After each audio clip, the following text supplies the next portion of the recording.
Well, welcome back, everybody. It's time now for our message today, and we'd like to welcome Diane along. And we know it's a great message. And thank you, Diane. Over to you. Hi, good morning, everybody. So the talk title, What's in the Mirror? So actually, let's take a moment and think about it. Do you take time to look in the mirror? Yes, I mean at you. Look into your own eyes. Do you do that? Back in January 24th, 2021, over a year ago, the daily word was oneness, and the affirmation, I am divine. So I'm going to give you all the practice for this week, something to do each morning. For now, let's consider why we're here. And no, I don't mean on the planet. I don't have time for that talk this morning. I mean here, at this Unity service this morning. Have you pondered this? I have some suggestions. You might be here for some spiritual growth, for the community, or for some connection, maybe some learning, or something to do on a Sunday morning. Here's a story for you. This last week, I have recently investigated a trainer, a teacher, well, a coach, he calls himself. He's the coach guy, and some of his course material. I like some of his material and his story. Honestly, I also like the way he explains some of what he teaches. But it's not new. No new ideas here.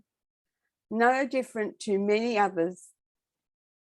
His language was engaging though, and he had one or two concepts I pondered.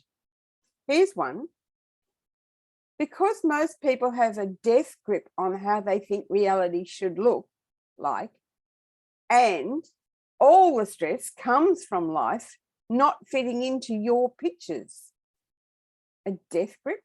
That's a very strong hold.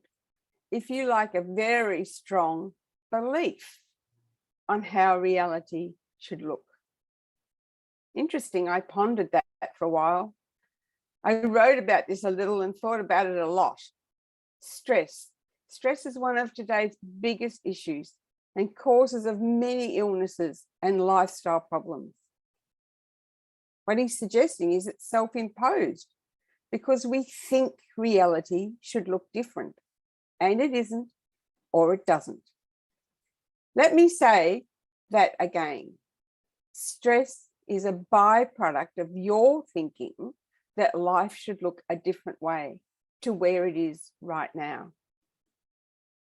When you look in the mirror this week, can you ponder this? How do you think reality should look versus what it is like? So, number one exercise, here's your exercise for the week. So write it down if you need to, or you have a recording here that you'll be able to come back to and listen to, although I want you to do this starting tomorrow morning. Take a few minutes in front of a mirror and look directly into your own eyes. Then feel in your heart that love feeling. Really focus on that feeling of love in your heart. And yes, stand there until you have a really strong feeling in your heart of love. Then look into your own eyes and say, I am divine. I am love. I am enough. Do this every day for a week. So next Sunday, you can all come back to our connection, our community group again, and you can chat about it on Sunday morning, maybe before we all start the service, and just check with each other how that went and did you actually do the exercise. Now, this brings me to the next important question. These also came up in class this week with Reverend Bill teaching us Jesus' teachings and that main textbook, a wonderful book called Discover the Power Within You by Eric Butterworth. Who are we? Well, this is a kind of an ego statement about our personality. It's about who we're being, often our job, like teacher or plumber or mother, or we might say, I am Diane or Johnny. It's the personal question. Who are you? The personal is seen. It's the body, the conduct, or the situation. The impersonal is the unseen, the spirit, mind, revelation. This is what we are. Who we are, this can be changed and will change in the future. Certainly changed over the last 6 months for me. So then the other important question that came up this week was what we are. This is our spiritual nature, and this is divine. This is the changeless state of you. That what is not affected. That is changeless. It eternally will be what it eternally has been. It is the divinity of which disciple Simon Peter said in a moment of insight, "Thou art the Son of the living God," from Matthew 16:16. As you look in the mirror, this is a what you are exercise, and means you are divine, you are love, you are enough, you are peace, you are wisdom. And note, this all came from a wonderful book by Imelda Shanklin called What Are You? I've used some of her work here, but you can download that from truthunity.net. Thank you, Mark Hicks. This week, make the mirror your friend. Now, I came to talk about this today because of another concept that I heard this week, and I believe it works to explain growth. We talk about growth, even transformation, but what is that? What does it look like? It has been really interesting with UNS Australasia running 2 classes currently, Metaphysics 2 and Jesus Teachings. Both these classes and the relevant texts are so complementary. More than a coincidence, definitely divine order and divine timing. So we look at our ideas of the divine, of God or spirit from both different perspectives by these 2 wonderful Unity authors and in the classes we're doing. Okay, so back to this concept about our levels of consciousness, because I want to get into this morning. This is important to me. What is my personal truth right now? Is this a warning sign right now for you? Have you checked in to the reality that you feel right now? What is missing? Are you in the flow? Is life effortless? Not forcing it instead of enjoying it? What you do, then the people connect and the good energy does show up. But are you forcing that or are you enjoying that? Maybe it's time to delve into more. Remember, Einstein said, you can never solve a problem from the same level of thinking that created it. You need to actualize that. This is what growth is. So here's an idea for some levels of consciousness. First of all, we start some of us, in the victim mentality. The idea that things happen to me, the to me mentality. You know, everything would be great in my life, but for the things that happen to me. Can you get your connection significance from this, from how much of a victim they can be? Some people just love telling their stories of being a victim and what happened to them.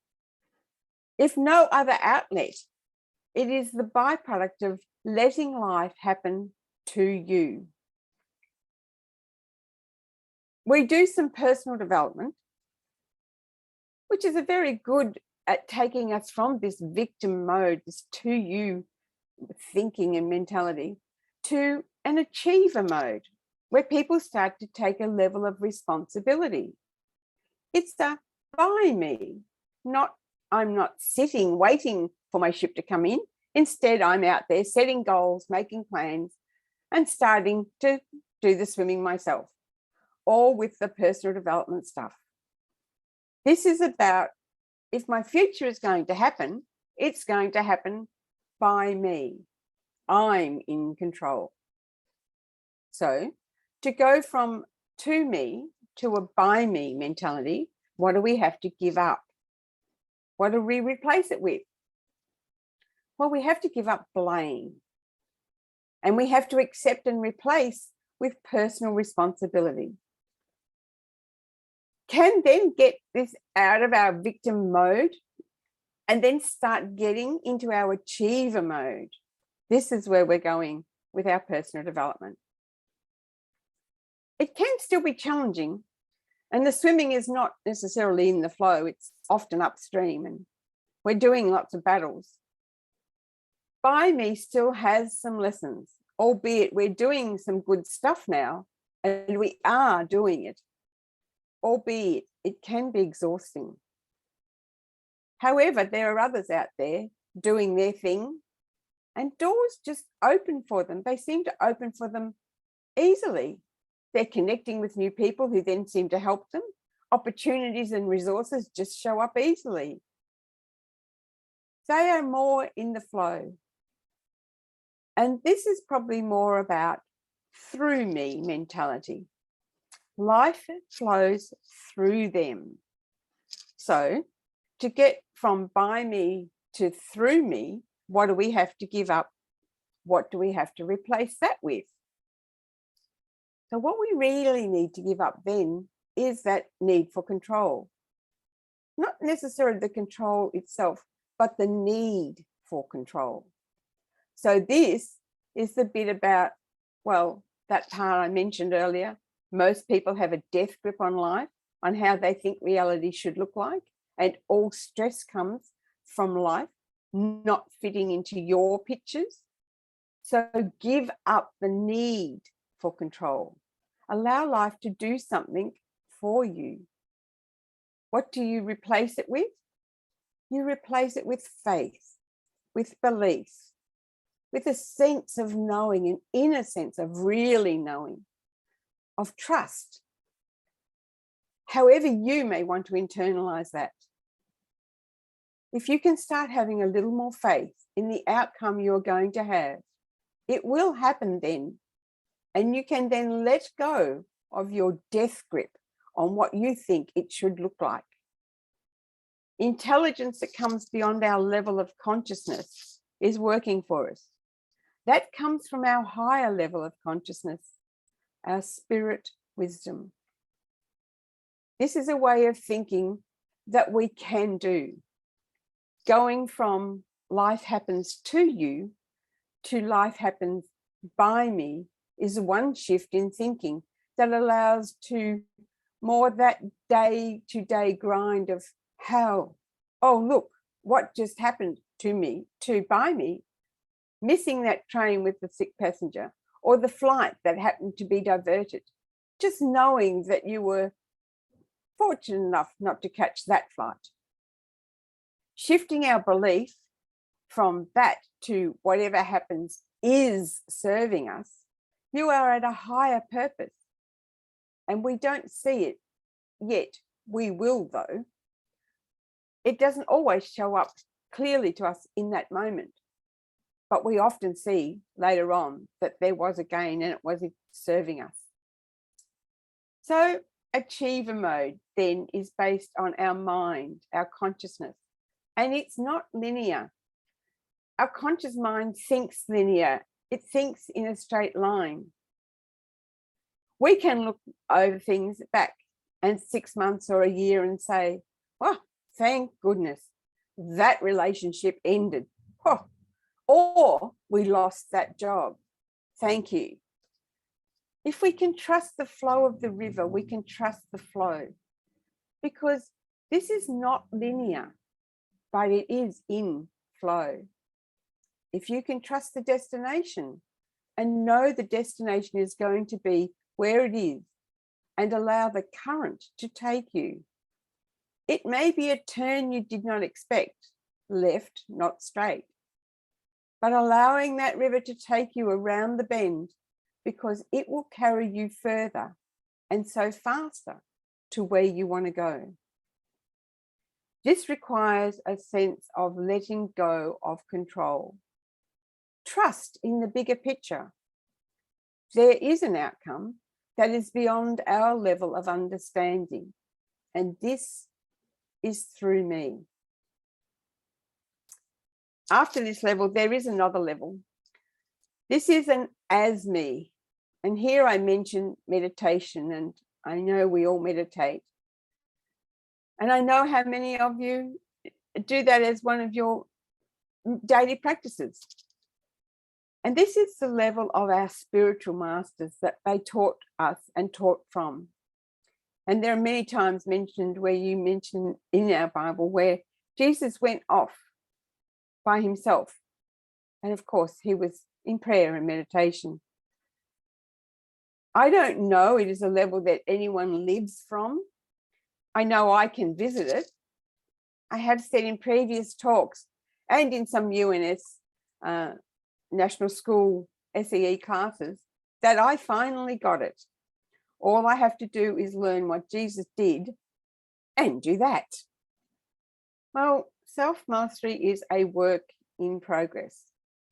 I can say that in my meditation, I have had those moments of silence, of that experience where there is no physical sense, just, well, existence. Living from this is a level of consciousness of complete oneness.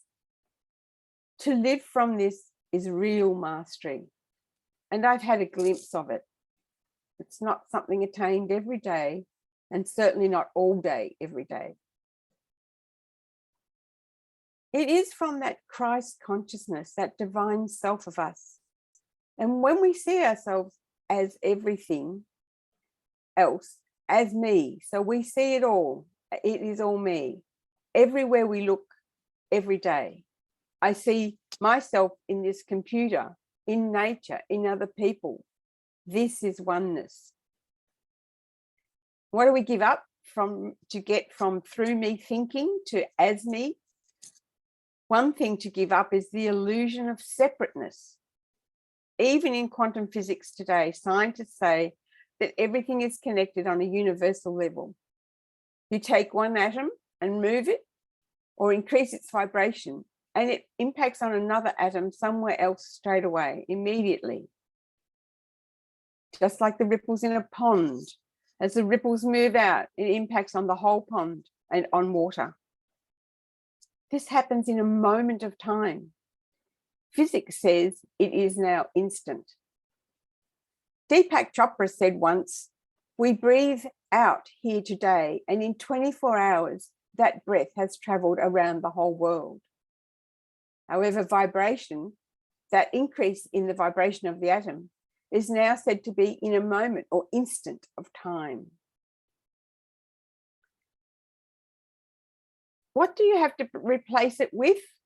What do you have to replace that through me thinking to get to the as me thinking? You have to replace it all with unconditional love. Some people don't have references often for what conditional love is. We can only really have an experience of love. It's an abstract word with often other connotations. You know, we love pizza, we love our dog, we love our partner, we love our children, we love life. This unconditional love, we often do not have a reference for. So, as you do your mirror work this week and you connect to your heart, really feel those love feelings, the feeling of love in your heart. And maybe easier actually for you to take a moment and bring someone or something to mind that brings that feeling to you. From there, though, open your eyes and look in the mirror and feel the love as you say those words. I am divine. I am love. I am enough. Remember, though, this is a journey and we are not enlightened instantly. This is all about recognizing everybody's on a journey. Everyone is on a path. And we can travel from A to B and then B to C. As we support and connect on this journey within a supportive external environment.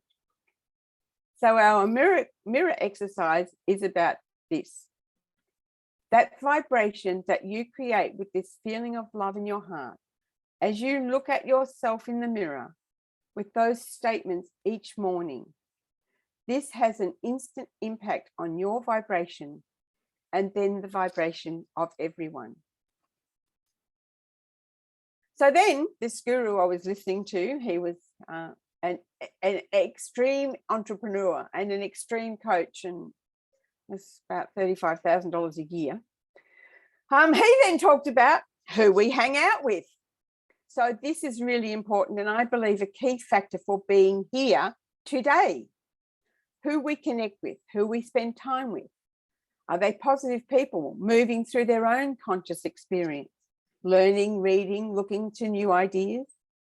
Are they through change and transformation a reality that we can experience differently because we take the time to meditate, to pray, to be living our principle 5? It is not enough to know, you have to act from. That is, you have to do and be. This support mastermind group of Unity community here is a great reason to be here today. Oprah says, only surround yourself with those who lift you higher. Corinthians 15:33 says, bad company corrupts good character. Who we mix with really matters. So when you look in the mirror, the person looking back at you is not the person you need to be to grow your goals. It is what you are. And you have the power to be who that is, to be the wisdom, to be divine. As you recognize this in yourself and in others. And what I mean is this: you must grow into the person capable of achieving the results you're after. And to help us, you hang out with those that can support you, and is one of the fastest ways to condition yourself to the level of change. Who you are spending time with is an important condition of your environment. So you must have some right strategies, tactics, and skill sets necessary to build your dream lifestyle, your desired reality that you're looking for. One challenge is to edit some people from our lives. And I like to suggest that we consider the amount of time we spend with some people who do not support us.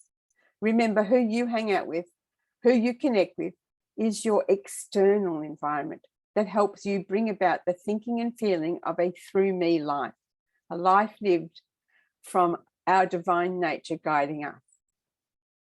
If you do this coming from the place of ego, who we are, then this is more about doing it from a significance. When you do this from what we are, this is more about contribution and connection. Consider your integrity. If you can be within your own integrity rather than driven by the good intentions of others, you are connecting with your own divine self. Within our Unity community, we have an external environment of people on a journey and on a path. So all this is easier said than done. It is a work in progress, and hence I have suggested an exercise with a mirror this week. Anyway, I have another home play for you. I have to suggest for this week that you also, perhaps in your meditation each day, that you journal about that. Take some time to think and journal about it. In Unity, we teach a 5-step process for meditation. And for me, I write about each stage. Just a quick note. I write down the date, the time, and how many minutes I was meditating. And then I write about each stage. Relax. Did I relax physically? How was that? Concentration. Having decided before what I would focus on or prayer, how did that go? Did I concentrate on it? For the meditation and silence step, did I get to silence? What else happened? What else thinking went on? And then, of course, that moment, that beautiful moment of realization. What did I feel? Or what insight showed up? Or what thought did I have? Or what have I realized it is time for me to do? What action do I have to take? And then, of course, I finish with a gratitude statement. So here is your challenge this week. Mirror work, and with your meditation, do some journaling. And can I suggest that we might wish to be early next week and talk with others about, did you do it? In a confidential and safe way, of course. So, some final points. Don't beat yourself up. You are a work in progress, and so am I, meaning you get there a little at a time, not all at once. George Bernard Shaw says, progress is impossible without change, and those who cannot change their minds cannot change anything. When you take time out to connect to what you are, that is when the magic happens. From this coach and his talk, I decided I needed to consider my own identity, what I want to change my identity to, who I want to be, what would be a new reality, a different experience of being. This is an internal investigation and is taking some considerable journaling, pondering, and moving through some stressful responses and avoidance as I considered my desires versus my reality. So for me, and for all of us, we are on a journey. We can enjoy this connection, the community that is our unity group. Thanks, Phil.